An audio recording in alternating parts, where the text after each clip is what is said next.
ibadah. But it's not the only form. Following the commandments of Allah subhanahu wa ta'ala is also ibadah.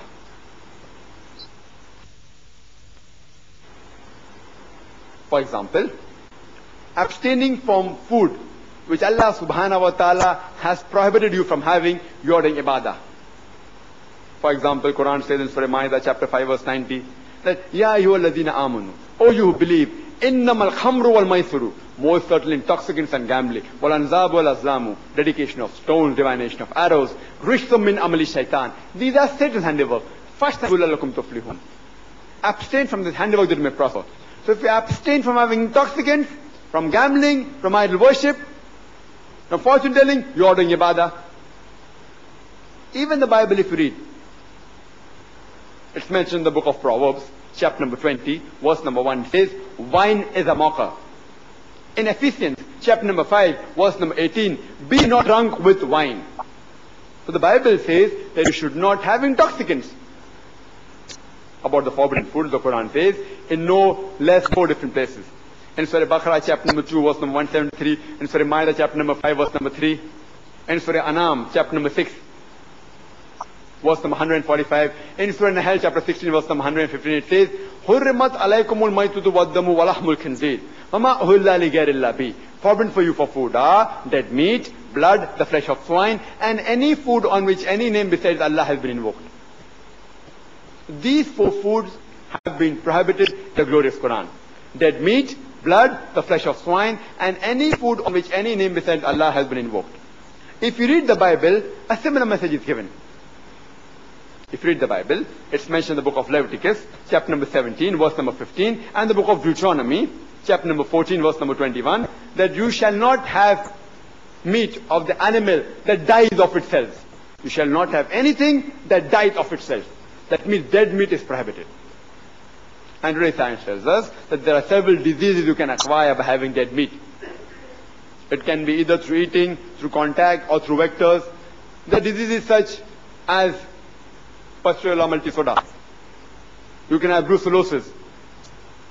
There are various diseases if you have dead meat. The second prohibited thing is blood. Hurrimat alaykumul maitutu waddamu. Blood. A similar message is given in the Bible. In no less than 5 places, Bible prohibits the consumption of blood. It's mentioned in the book of Leviticus, chapter number 17, verse number 14. In the book of Deuteronomy, chapter number 12, verse number 16. In the book of Genesis, chapter number 9, verse number 4. In 1 Samuel, chapter number 14, verse number 33. And the book of Acts, chapter number 15, verse number 29. It says that you should not consume blood. The third is walahmul khinzir, the flesh of swine. And there are various scientific reasons, etc. And I've given the talk on this. Why not to have these forbidden foods? Why a person should not have pork? There are various diseases they can acquire. And a similar message is even given in the Bible.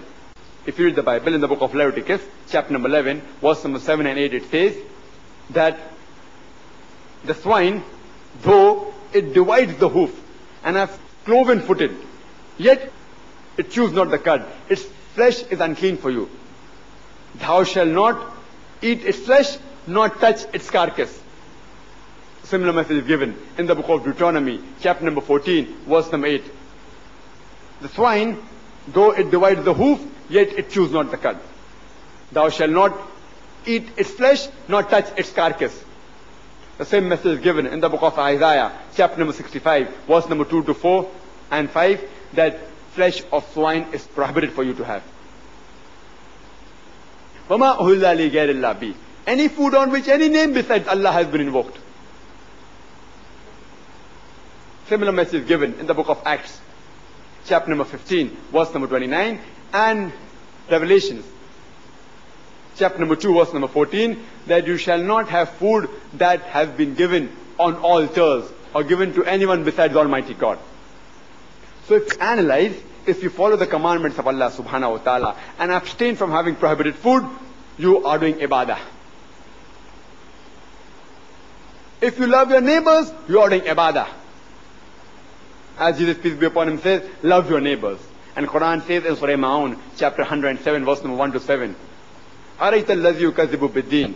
فذلك الذي يدعو اليتيم ولا يحض على طعام المسكين فويل للمصلين الذين هم عن صلاتهم ساهون الذين هم يراءون ويمنعون الماعون.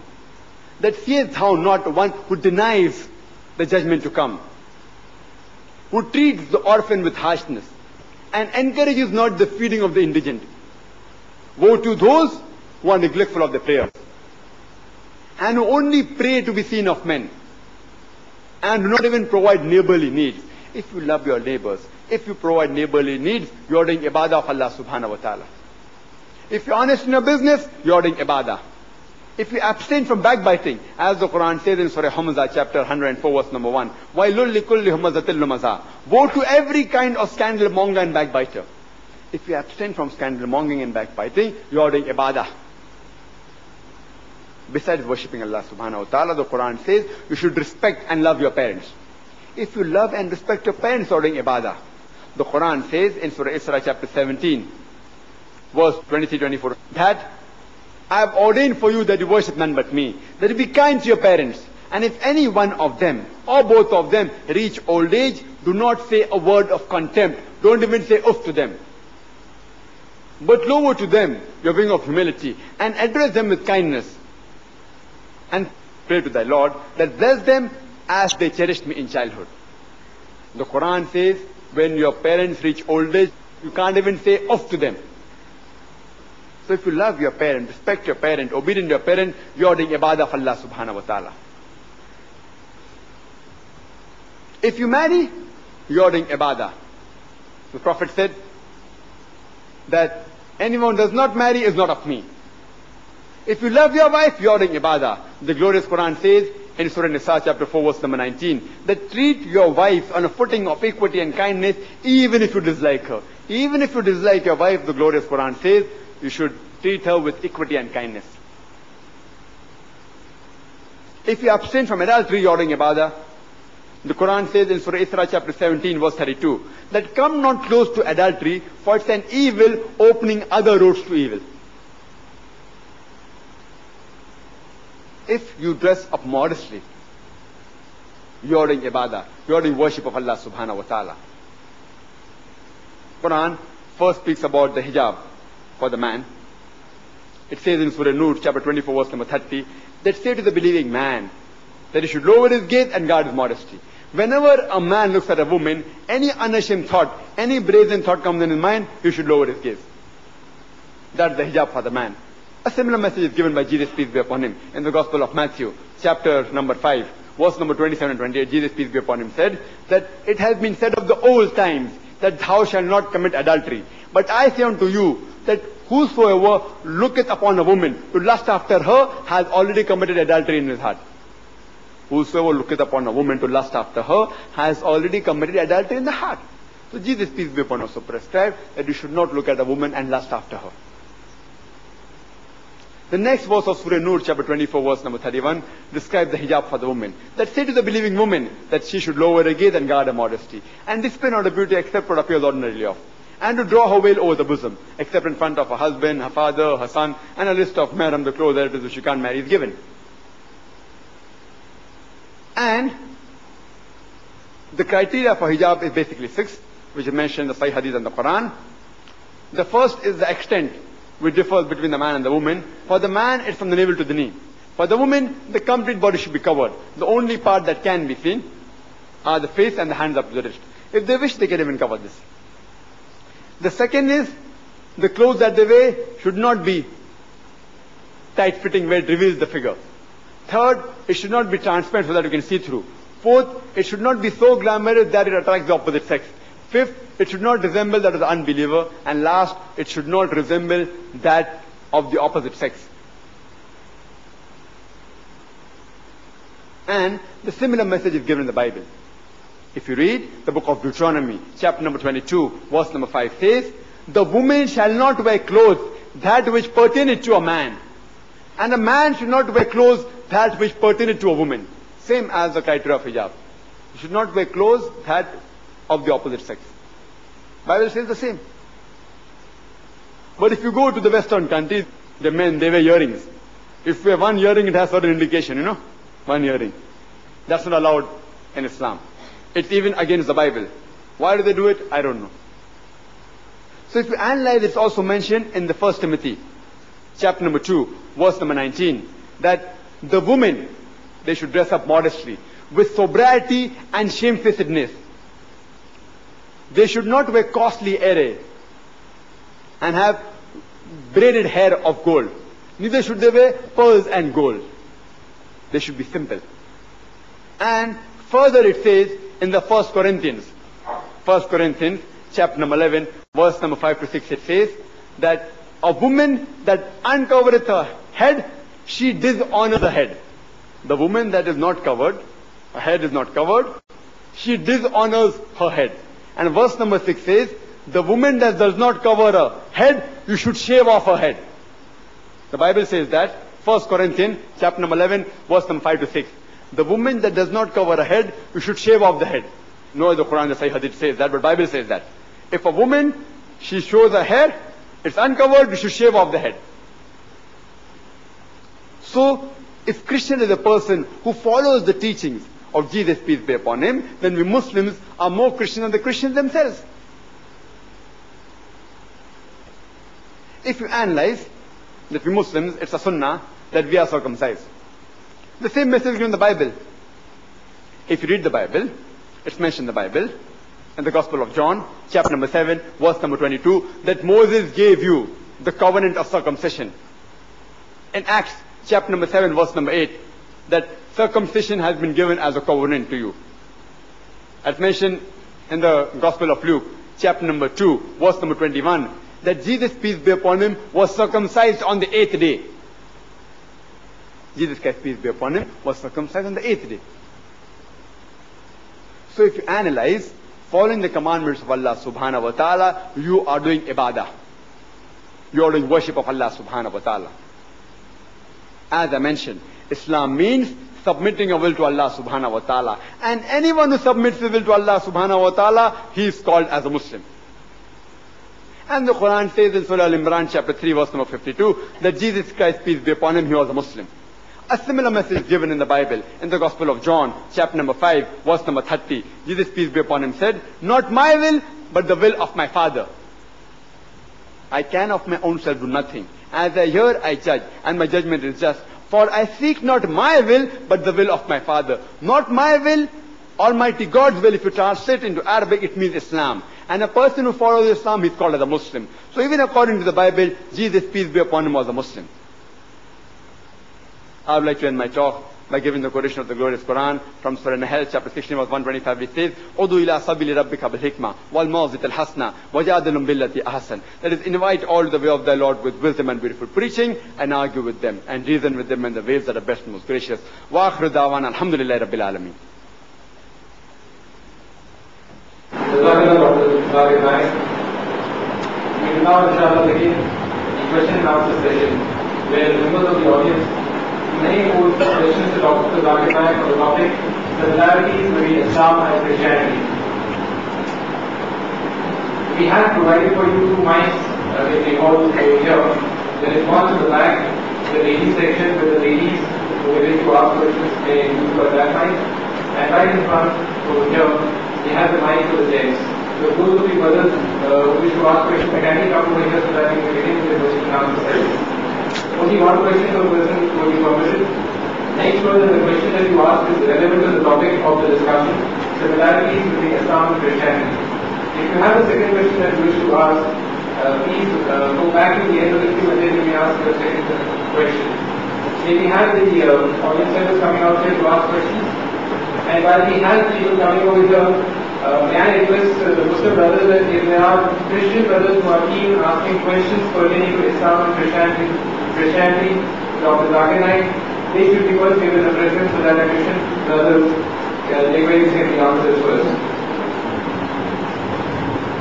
Assalamu alaikum, Brother Zakir. Is there any similarity between minimum requirement that Islam and Christianity places on a person to achieve salvation, to attain salvation? Minimum requirement. Can we have the name and profession? I am Muhammad Fariduddin. I am studying physiotherapy college. I am a physiotherapy student. The brother asked a question that what is the minimum requirement in Islam and Christianity for a person to attain salvation?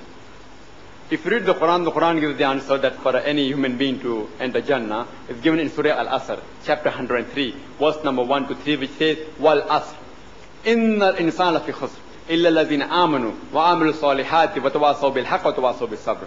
That by the token of time, man is well in a state of loss, except those who have faith, those who have righteous deed, those who exhort people to truth, to dawah, those who exhort people to patience and perseverance. So for any human being to enter Jannah, to enter paradise, minimum 4 requirements are there. Faith, righteous deed, exhorting people to truth, and exhorting people to patience and perseverance. If any one of these 4 criteria is missing, under normal circumstances, that person will not go to Jannah. If Allah wants to forgive, that's a different question.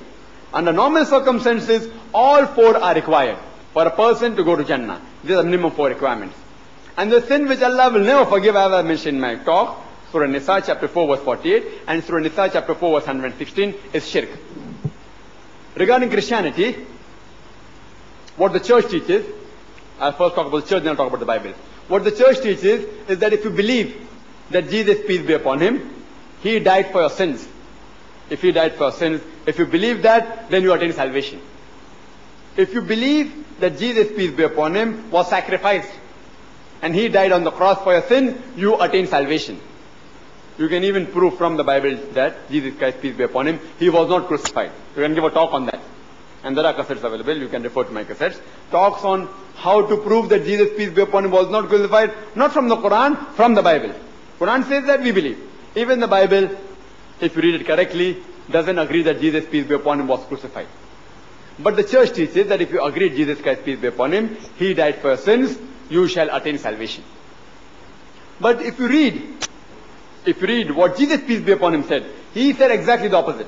If you read the Gospel of Matthew, chapter number 19, verse number 16 to 18, one of the person comes and asks Jesus, peace be upon him, that what good things shall I do that I shall attain eternal life?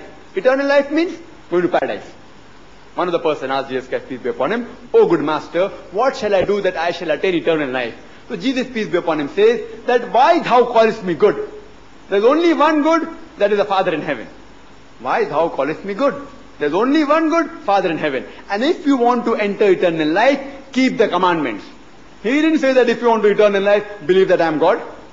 He didn't say that if you want to have eternal life, you believe that I died on the cross for your sins. He said if you want to have eternal life, obey the commandments, keep the commandments.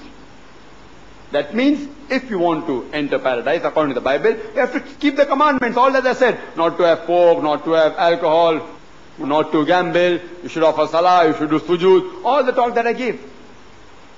So even if you mean a Christian, the person who follows the teachings of Christ, peace be upon him, that's mentioned, then we, alhamdulillah, though we are Muslims, we are more Christian than the Christians themselves.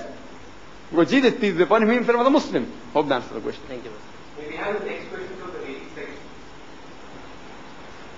I am Khairunisa Sayyed from Mangalore, homemaker. Jesus taught the message of love and peace, whereas Muhammad allowed his followers to fight for the cause of religion. Therefore, don't you think that there is a big difference between these 2 religions?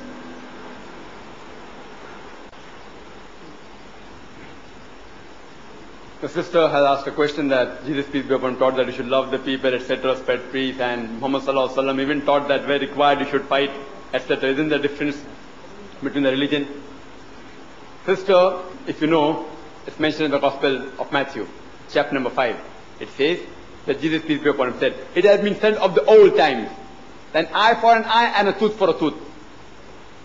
It was the law of Moses, peace be upon him. At that time, he brought a law. An eye for an eye and a tooth for a tooth. If someone takes your eye, you can take the eye back. You have no time for justice. That was old time. Who has time? There was no court, etc. If you take my eye, I take your eye. An eye for an eye, a tooth for a tooth. You take my tooth, I take away tooth. Direct. Shortcut, everything. There's no time for having a court of law, etc. But suppose a small boy, he's playing with a catty, and if he harms your eye. Today in this age, if by mistake someone hurts you, you will not go and take his eye. It was by mistake. So Jesus Christ, peace be upon him, another spiritual leader, another messenger of Allah subhanahu wa ta'ala. Because the people took the law literally. An eye for an eye and tooth for a tooth, he brought a remedy. It's mentioned in the Gospel of Matthew chapter 5, that instead of the old time, an eye for an eye and a tooth for a tooth. But I say unto you, that whosoever slaps you on one cheek, offer him the other. Whosoever asks you for your coat, give him your cloak. Whosoever asks you to walk 1 mile, walk 2. If anyone slaps you on one cheek, offer the other. See, people took the law literally. They went to the other extreme. So Jesus Christ, peace be upon him, for a remedy, he went to the other extreme. That whosoever slaps you on one cheek, offer the other. It was good at that time. But I am asking, will any Christian follow that today? See, you slap him once, okay, to show to the public, he may offer the other cheek. But I am asking you that if you go to any father, any priest, you give him a hard slap. Maybe in front of public, he may allow you once. Keep on slapping, he will never offer his cheek again. Because today is not that age that one who slaps you on right cheek, offer the other. Now, by mistake someone slaps you, it's fine, you may forgive him. But if someone willfully slaps you, and you say, okay, if that's the case, offer the other cheek, every morning I'll come to your doorstep and give you one slap. Maybe once or twice the father may agree with you, but he won't agree every day that you go on slapping and you offer the next cheek. He won't. So Prophet Muhammad, peace be upon him, he is another messenger of Allah subhanahu wa ta'ala. What he got the law? That you should judge the situation. Quran says in Surah Nisa chapter 4 verse 171, La taghlu fi deenukum. Do not commit excesses in your religion. It's a middle path. Islam is a middle way. That if suppose someone hurts you by mistake, you can forgive him. If someone willfully hits you, and you can hit back, the Islamic law says if someone oppresses you, and if you can fight back, even the person who's oppressed is at fault. If someone does something wrong on you, and you can correct that person, and you don't correct, even you are at fault. The person who's being oppressed, if he can fight back and teach the oppressor a lesson, and if he does not do that, even he is a sinner. Suppose, for example, if someone creates something injustice, you can see a person is robbing, you can see a person is molesting a woman. Our beloved Prophet said, if you see any evil, stop it with your hand, that's the best. If you can't do it with your hand physically, stop it with your mouth. Tell him, don't do it. If you can't do that, at least curse in your heart. That's the lowest level of a believer. At least curse in your heart. So Islam is a religion which is a middle path. Our Prophet Muhammad sallallahu alaihi wasallam taught us that if there are evil people who want to fight you, don't get scared, fight them back. If you don't fight them back, they will harass the poor people of this world. If Allah has given you a strength to fight back, if someone is doing injustice, it's compulsory you should fight the injustice. It's a requirement. So therefore, today's law is best, is fight injustice so that peace will prevail. Because today the society has become very bad. There's so much of crime, etc. If you follow the law of Jesus, peace be upon him today, that if a person slaps you on one cheek, offer the other, if you ask for your coat, give him your cloak, it will be difficult for you to live. The world is bad. So here, depending on the situation, the law of Prophet Muhammad, peace be upon him, which you got from Allah subhanahu wa ta'ala, is the best. Analyze the situation and then give the judgment. Hope that answers the question. I am Reverend Solomon Alagodi from Karnataka Theological College. See, today's topic was similarity between Christianity and Islam. But what I understood was the differences between Christianity and Islam. I think that was the main emphasis. That's what I understood when he spoke about difference between Jesus and Muhammad. That Jesus came only for the Jews and Muhammad came for the people of all the world. I don't think that is true. That is not the teaching of the Bible. And he said that Jesus is not God. And he took the convenient statement from the Gospel that Jesus said that my Father is greater than I. But what about the statement made by Jesus that I am the way, the truth and the life. My Father and I are one. And those who have seen me have seen the Father. See, there are statements and there is in the Bible clearly stated that Jesus is God. That is what we believe. And that is what the whole world believes. You're most welcome, brother. You can ask as many questions as you want. It's my pleasure. The brother asked a question. First he said that the topic was similarity between Islam and Christianity, and I spoke more about differences than similarities. Brother, if you analyze, I was quoting the Bible, chapter number, verse number. I'm quoting from the Bible. What I did, that there are various similarities between Islam and Christianity.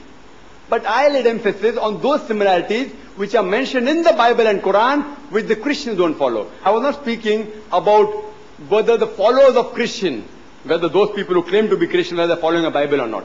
In that case, it may be a difference between Muslims and Christians. The topic is not similarities between Muslims and Christians. The topic is similarities between Islam and Christianity. There's a world of difference between Christian and Christianity, and a world of a difference between Muslim and Islam. So brother, just to remind you, the topic is not similarities between Muslims and Christians, similarity between Islam and Christianity. Christianity is based on the Bible. So I was talking about the similarities between Quran and the Bible, that Quran and Bible both say don't have pork, but Christians have, Muslims don't have. Quran and Bible both say don't have alcohol, Muslims don't have, the Christians have. Islam and Bible say you should be circumcised, Muslims are circumcised, you aren't circumcised. So I was talking about the similarities between Bible and the Quran. Bible and the Quran, saying that Jesus says that you should worship one God, but still you all believe in Trinity. Jesus says, don't worship me, yet you all worship him, etc., etc., etc. So again, if you see the cassette, it's available, brother. I never spoke on a single differences, quoting that Bible says this, Quran is against that. No. I quoted the similar points. Similar points. When I quoted the argument, giving examples of Christian missionary who tried to prove their point that Deuteronomy 18:18 is a prophecy of Jesus, peace be upon him. In that argument, I quoted the differences between Moses and Jesus, peace be upon him. You understood, brother? But if you analyze, I was talking about the similarities between the Bible and Quran, which is the basis of Islam and Christianity. Now coming to the question, the brother said that I made a statement, and I do agree with it, and I stick to it, that there's not a single unequivocal statement. And the complete Bible, where Jesus, peace be upon him, himself says he's God, where he says worship me. The brother made 3 statements that Jesus said, I am the way, the truth, and that life. No man cometh unto me but my Father. He that has seen me has seen my Father, and I and my Father are one. He's made 3 statements without references. I give references of all 3 statements. The first 2 statements is from Gospel of John, chapter number 14, verse number 6 and 9. You can check it up. The Bible is here. I'm speaking from my memory. I'm speaking from the memory. It's from the Bible. You are a reverend, or you are a person in theological college. If I'm pulling a fast one, I've got the Bible. You know, people think that Zakir is just pulling verses, chapter number verses. The reference is there. The brother quoted a verse, I'm giving the reference. But brother, always you should check the context. You can't quote a verse out of context. Yeah, but you have to take speaking out of the context.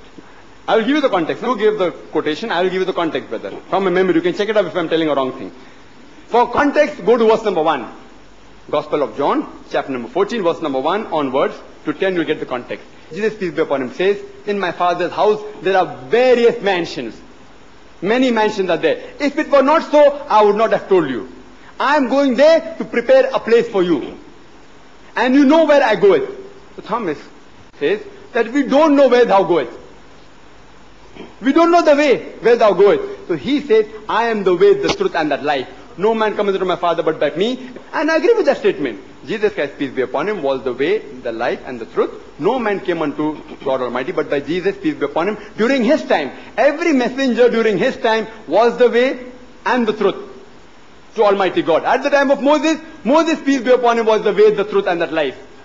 No man came unto God Almighty but to Moses, peace be upon him. At the time of Jesus, peace be upon him, he was the way, the truth, and that life. At the time of Prophet Muhammad, peace be upon him, he was the way, the truth, and that life. So every prophet at his time, he was the way, the truth. And I agree with that statement. It meant that if you follow me, you are following Almighty God. He was the way. Again, if you see, it goes further, he says that, but we have not seen God. So then Jesus, peace be upon him, says that he that has seen me has seen the God.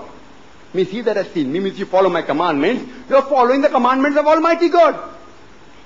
He that has seen me has seen God. If you see the context, the first statement gives the context, that in my Father's house are many mansions. He doesn't say in my house there are many mansions. Giving the context, he's talking about Almighty God. It clearly mentions, if you read the context, you'll come to know that in context he was referring that if you follow me, I am the way, the truth. If you follow my teachings, you are following teachings of Almighty God. Similarly, all the teachings of prophets, whatever you follow, if you follow their teachings, you are indirectly following the teachings of God, which I have got no objection in accepting these statements. Regarding the third statement which the brother made is, I and my Father are one. It's a statement from Gospel of John, chapter number 10, verse number 30. Brother, you can check it up. It's Gospel of John, chapter number 10, verse number 30, I and my Father are one. Now again, I will give you the context. After context, you tell me that yet do you believe that Jesus, peace be upon him, is Almighty God or not. If you read the context, for context, go to verse number 23. Gospel of John, chapter number 10, verse 23. Go. It says that Jesus entered the temple in Solomon's porch. Jesus entered the temple in Solomon's porch. Verse number 24 says that all the Jews surrounded him. And they said, How long dost thou make us doubt? If thou art the Christ, tell us plainly. I'm quoting verbatim from King James Version of the Bible. Verse number 25 says, I told you, but ye believe not. The work that I do in my Father's name, they bear witness of me. The work that I do in my Father's name, they bear witness of me. Verse number 25. Verse number 26, I told you, but you believe not, because ye are not my sheep. Verse number 27 says that my sheep, they hear me. I know them, and they follow me. Verse number 28, that I give them eternal life, they shall not perish. No man can pluck them out of my hand. Verse number 29, my Father which giveth to me is greater than all. No man can pluck them out of my Father's hand. Verse number 28 says, no man can pluck them out of my hand. Verse 29 says, no man can pluck them out of my Father's hand. Verse number 30 says, I and my Father are one. So if you read the context, verse 28 says, no one can pluck them out of my hand. The followers of Jesus, peace be upon him, no one can take them away from Jesus, peace be upon him. Verse number 29 says, no one can pluck them out of my Father's hand. Verse number 30 says, I and my Father are one. In context, you come to know, in purpose, Jesus and Almighty God, they were one. My father is a medical doctor, actually, and even I am a medical doctor. If I say I and my Father are one, does it mean that we are one person? No. When I say I and my Father are one, it means my father is a doctor, I am a doctor. In profession, we are medical doctors. It doesn't mean one as a person. In purpose, it's very clear. But still, if you say, brother, no, this one means one as a person, I say, okay. If you read further in the Gospel of John, chapter number 17, verse number 21, it says that my Father is thou in me, and I in ye. He tells the 12 disciples. The same one is used. We all are one. If you read further, Gospel of John, chapter 17, verse 21 says, my Father art in me, and I art in you. In the disciples, he says, and the same, we all are one. If you say one in purpose, you'll have to believe in 14 gods. Almighty God, Jesus Christ, and 12 disciples. And if you go to the original manuscript, brother, word used, one, out here, is the same. The one that is used in Gospel of John, chapter 10, verse number 30, which brother quoted, I and my Father are one, is the same used in Gospel of John, chapter number 17, verse number 21. Same one. My Father is in me, I in you, we all are one. Verse 23 says that I am in you. We are one. Again, same one. Same word.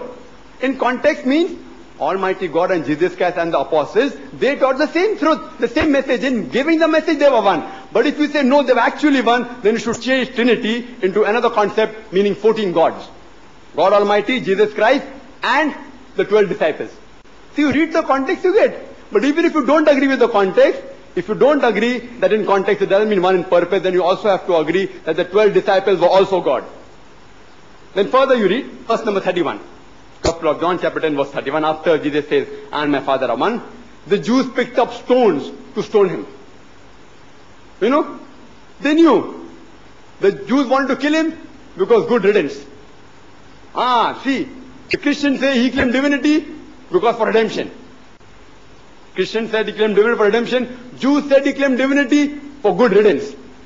And okay, good, we want to kill him, so we want an excuse to kill him. Verse number 32 gives the answer. Jesus Christ, peace be upon him, says, many of good works have I shown you for my Father. Which of the good works do you stone me for? Verse 32. You can check it up. Verse 32. Which of the good works do you stone me for? Then verse number 33 says, Jews answered, we don't stone you for good works.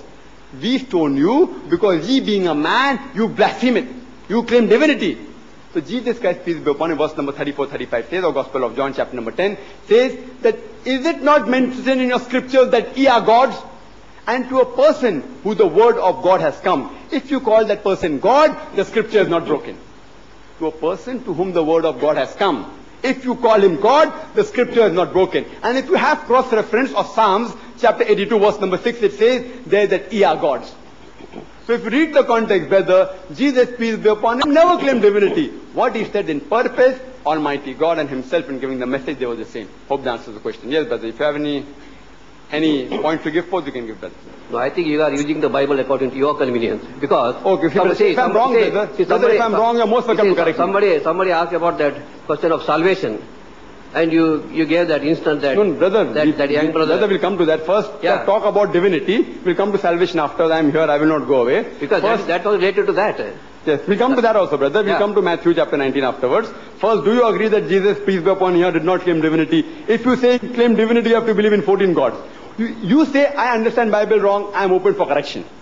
I'm human beings can make mistake, I can make a mistake. Here is the Bible. You tell me, Dr. Zakir Naik, you are understanding Bible wrong. It's not like that, it's like that. I'm open for correction.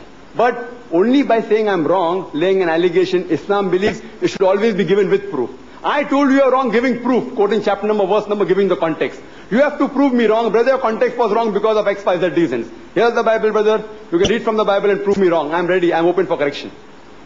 Just don't just say me, oh, you're getting it wrong. See, when we say a person is wrong, if I say 2 plus 2 is equal to 4, you're wrong. I have to give reasons why it is wrong. So, brother, I have given you my context. If you think my understanding of the Bible is wrong, you as being a theologian, you are a theologian, I agree. I'm not a theologian, I'm a student of theology only. You being a theologian, you have to tell me, Brother Zakir, your context is wrong, it's not this, it's that. Show me, I'm giving you cross-references. Then we'll come to the next part of salvation, brother. So, do you have any argument for Gospel of John, chapter 10, verse number 30? No. Okay, fine. You go to the next. I don't agree with your interpretation. So what you don't agree? I don't agree with your interpretation. Yeah. Okay, you have got no reason for not agreeing. Yeah. Okay, fine.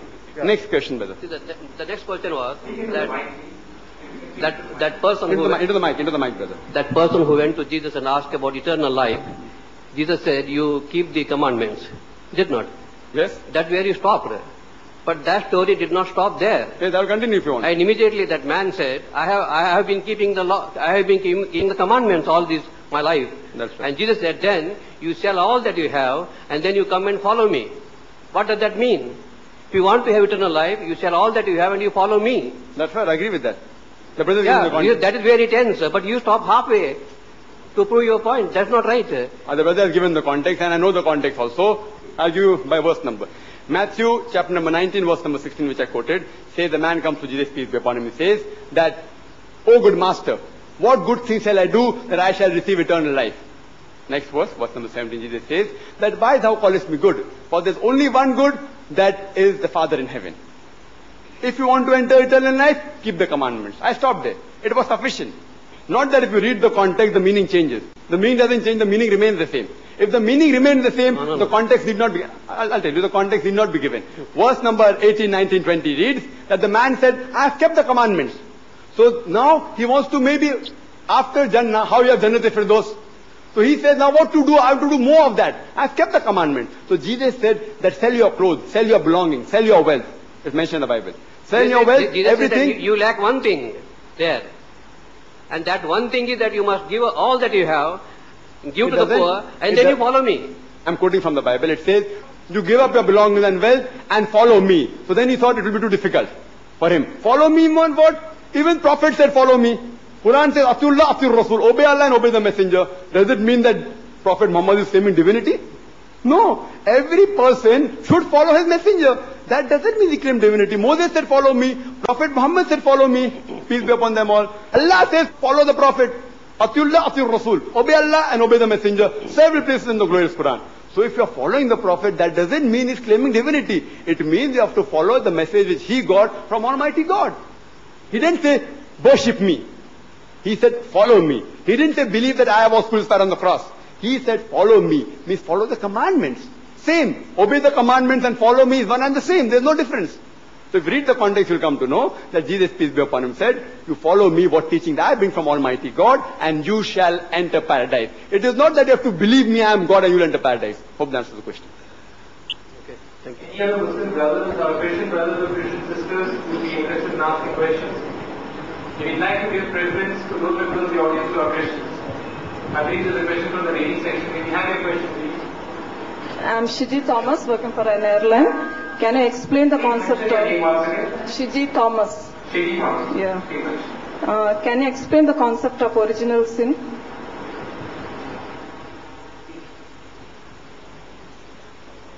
The sister asked the question, can you explain the concept of original sin? Sister, where Islam is concerned, there is no concept of original sin. In Islam, we believe every child is born sinless. And the Quran clearly states that no bearer of burden can bear the burdens of others. If no bearer of burden can bear the burdens of others, Quran says in several places.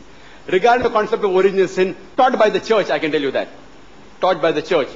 And what the Bible says also I'll tell you. I'm a student of comparative religion which compares both the teachings. And what the church teaches, that Eve, may Allah be pleased with her, that she tempted Adam for eating the apple. And you'll find the story in the book of Genesis, chapter number 3. that she tempted Adam to eat the forbidden fruit. And because of that, humankind is born in sin. In Quran, the story of Adam and Eve, peace be upon them, is mentioned, but there's not a single verse in the Quran which puts the blame only on Eve. In fact, if you read Surah Araf, chapter 7, verse number 19 to 27, it says that Adam and Eve, peace be upon them, they are addressed a dozen of times. It says both of them disobeyed Almighty God. Both of them repented. And both of them were forgiven. Both, the blame is put equally on both. There's not a single verse in the Quran which singles out Eve, peace be upon her. But there's one verse in the Quran which speaks only about Adam alayhi salam. In Surah Taha, chapter 20, verse number 121, it says that Adam, peace be upon him, disobeyed Allah subhanahu wa ta'ala. But if you read the complete Quran, the blame is put equally on both Adam and Eve. But in the Bible, the blame is only put on Eve. May Allah be pleased with her. Saying that she tempted Adam to eat the forbidden fruit. If you go to Genesis chapter 3, verse number 16, it says that Almighty God says that you woman, you shall multiply in conception and bear labor pains. Means pregnancy is a punishment in the Bible because Eve disobeyed Allah subhanahu wa ta'ala. In the Quran, if you compare, sister, Quran says in Surah Nisa chapter 4, verse number 1, respect the womb that bore you. In Surah Luqman chapter 31, verse number 14, and Surah Haqaf chapter 46, verse number 15, it says that we have enjoined on the human beings to be kind to their parents. In travail upon travail did your mother bore you, and in pain did she give you birth. Pregnancy uplifts a woman, does not degrade her like the Bible. Coming to original sin. So what they say, that since Eve tempted Adam to eat the forbidden fruit, therefore humankind is born in sin. Every child is born in sin. I am asking the question, did Eve ask me before eating the apple? If I told her, okay, eat, then I'm very well responsible. Did Adam ask me, peace be upon them both, that can I eat the forbidden fruit? When they didn't ask me, how can I be held responsible? It's illogical. How can I be held responsible? If they'd asked me and if I've given them permission, then you can hold me responsible.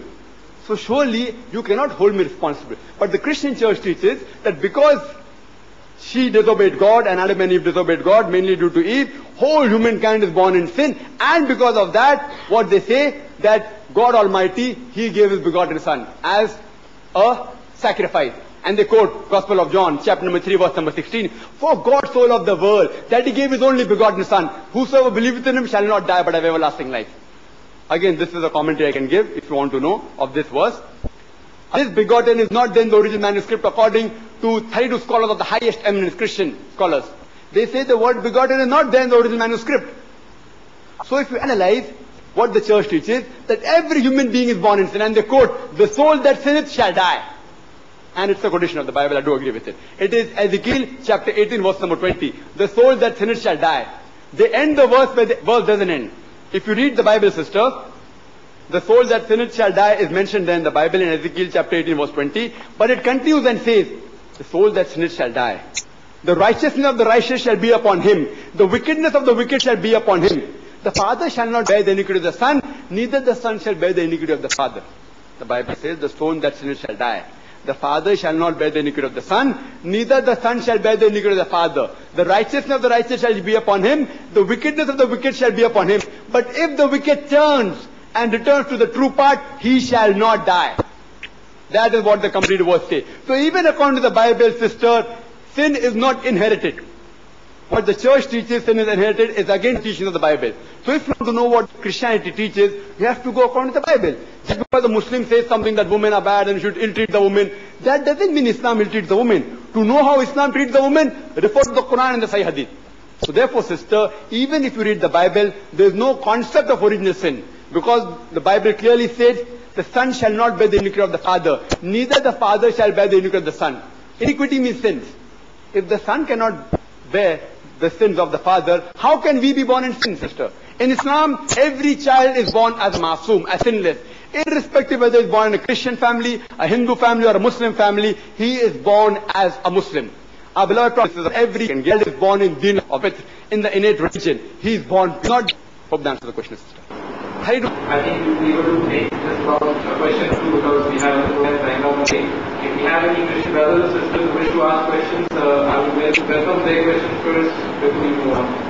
Any Christian sisters, ladies section, who wish to ask a question? Or do we have brothers over here, Christians, or even other non-Muslims who wish to ask questions pertaining to the topic on similarities between Islam and Christianity?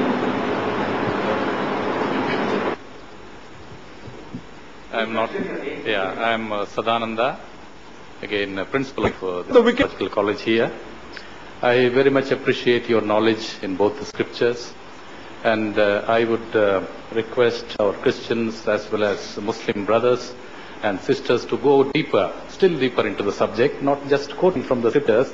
It may sound very, wonderful, but at the same time, study a text, go deeper into that, and have some dialogue. Not giving my point, not only that, perhaps it may help us. Regarding, of course, the divinity of Jesus, there are other, quotations also from the Bible. Sometimes when it supports our point, we may say that it's a later interpretation. For example, what do you think about the prologue in John's Gospel? For example, the Word became flesh. Word became a human being, where we have the concept of, incarnation of Jesus. The Word was God, the Logos, concept of Logos. And I'm just to ask you to enlighten these things. The brother asked and giving another quotation, and he rightly agrees. But only quoting is not important. Going to depth is important. Only quoting and my Father and one is not important. Seeing the context is important, so to come to know whether Jesus actually claimed divinity. And the brother has given one more quotation, that one more place, there are various places. Brother gave 3 quotations, I gave the context and it was clear. Brother gave one more very good quotation from the Bible. He's quoting Gospel of John. The reference is verse number 1. Chapter number 1, verse number 1. Gospel of John. The Word was God.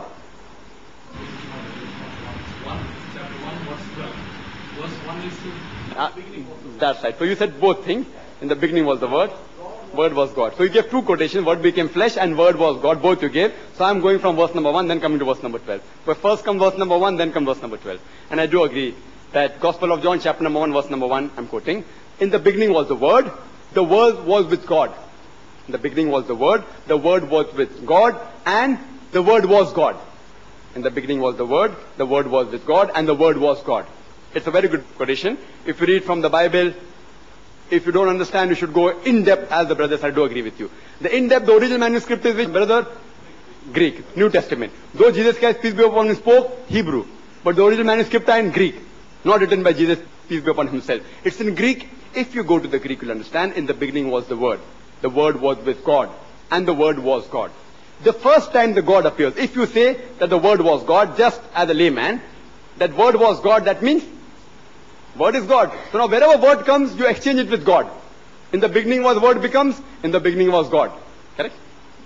The Word was with God becomes, the God was with God. It doesn't make sense. God was with God. In the beginning was Word becomes, in the beginning was God. God was with God, and God was God. It doesn't make sense. So if I agree that Word here means actually God, and if we exchange the word and put, instead of the place of Word, put the word God there, it will read, in the beginning was God.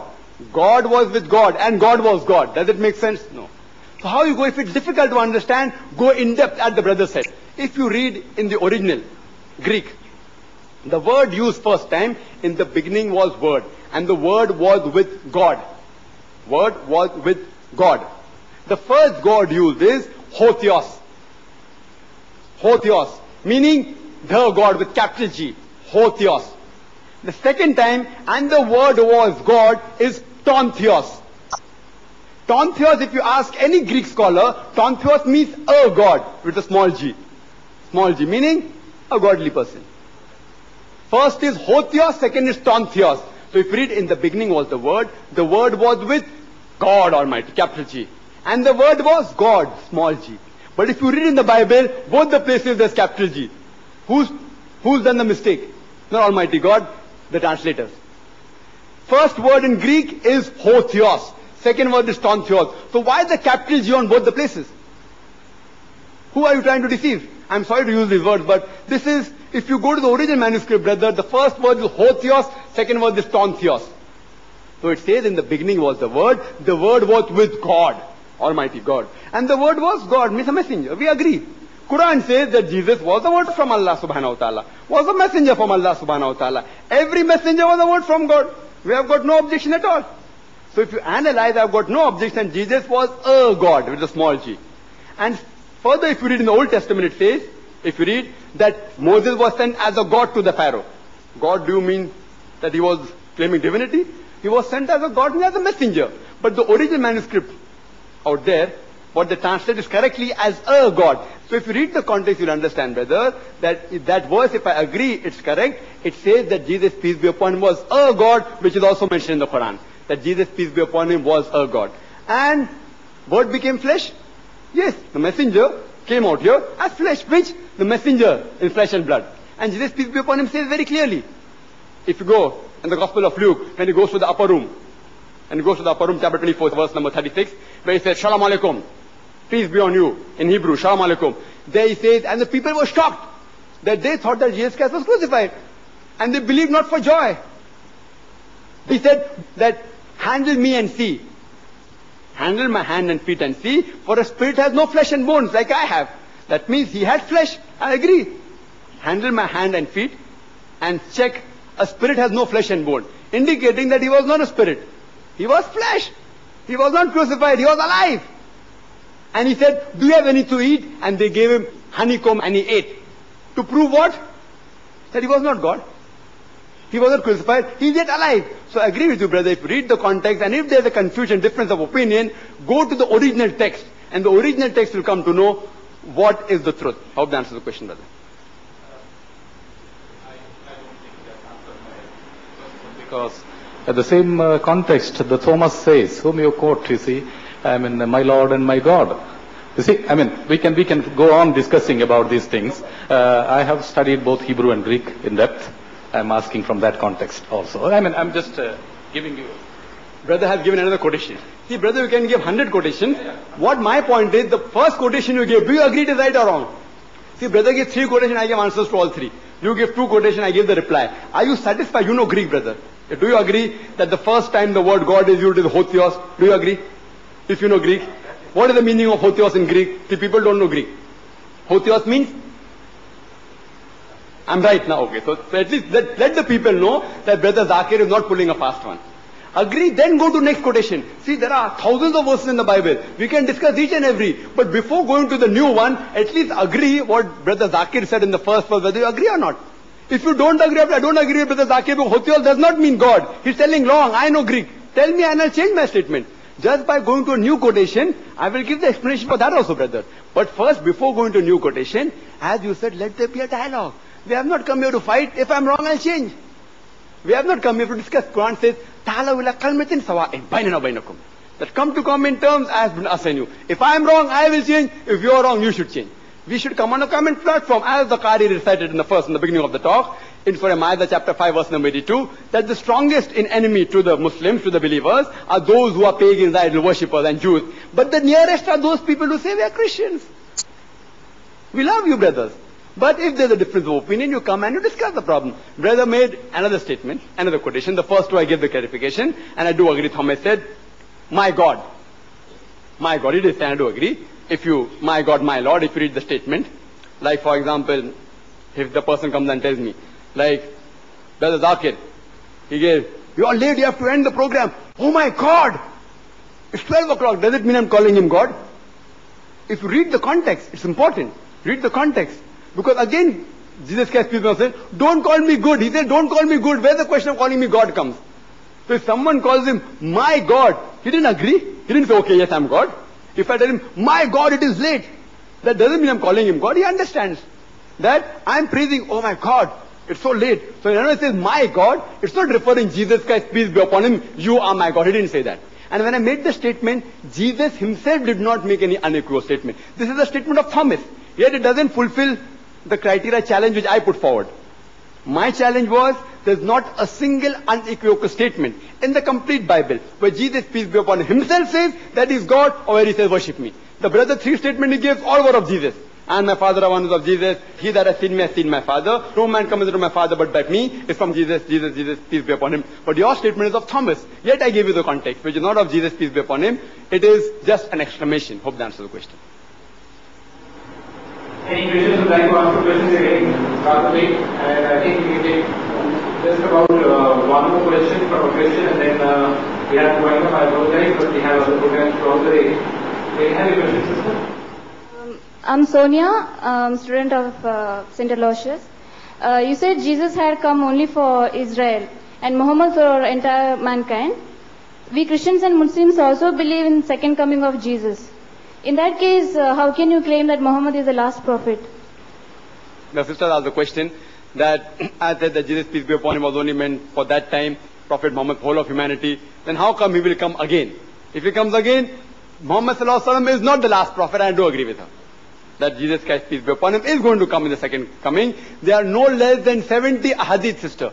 70 places in the hadith, it's mentioned Jesus Christ, peace be upon him, will be coming. And even it's mentioned in the Bible that in the second coming, Jesus Christ, peace be upon him, will be there coming.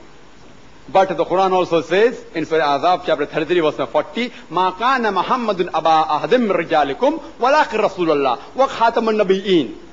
That Muhammad is not the father of any of his sons, but is the messenger of Allah and is the seal of the prophets. Now both are correct.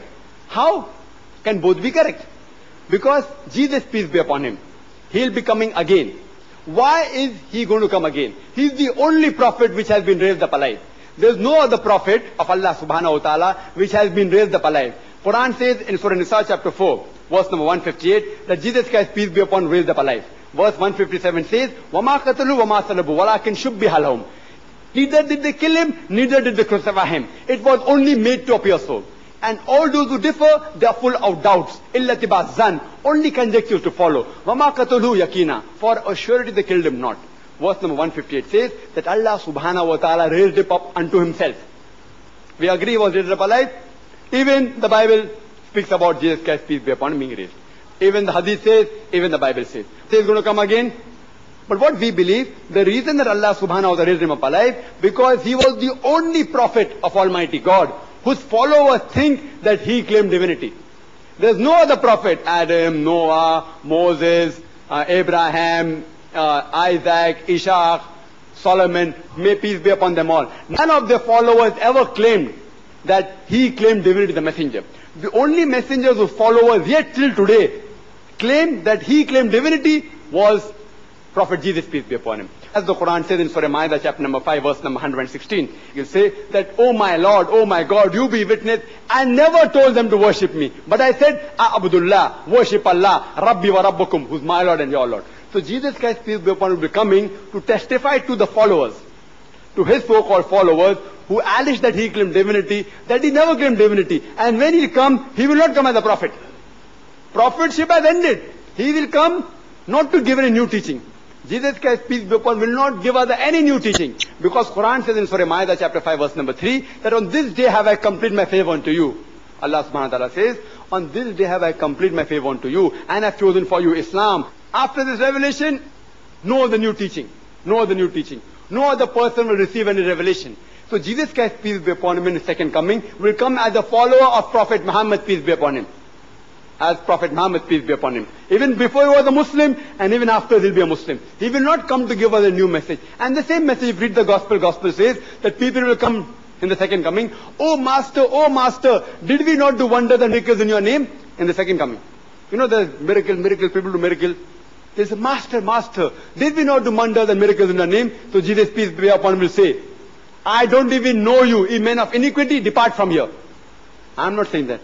Gospel is saying that Jesus in his second coming will say that ye men of iniquity, I don't even know you. Ye sinful people, I don't even know you. Depart from here. Who will tell? The Muslims? Will tell the Hindus? He will tell the Christians who say that we did wonders and miracles in your name. The Bible says that Jesus Christ, peace be upon him, in his second coming, that you depart from here, ye men of iniquity, I don't even know you. So in his second coming, sister, he will come to testify to the followers that I never claimed divinity, but I said, Abdullah, worship Allah, Rabbi wa Rabbukum, who's your Lord and my Lord. Wa akhiru da'wana, alhamdulillah rabbil alameen. On behalf of the reception committee and all the people of Mangalore, I thank Dr. Zakir Naik as well as all other members who has come all the way from Bombay to enlighten us on these topics of Christianity and Islam. I also thank Nausad Nurani, who is brother-in-law of Doctor, who also has been always with him to support this, also came here all the way for us enlightening these interesting topics. I also thank all the organizers who have taken enormous pain and given a lot of work in their activities so that many could take availability of this facility for their understanding. I also thank the auditorium and the secretary and all of the other people who was given a chance to be present here for this presentation. Finally, I thank the sisters and brothers, both reverend sisters, reverend fathers, and brothers and sisters, otherwise also. All of you who have responded to this invitation and make this meeting a very grand success. Thank you one and all. May Almighty God bless all of us. Akhir da'wana alhamdulillahi rabbil alamin. Assalamu alaikum.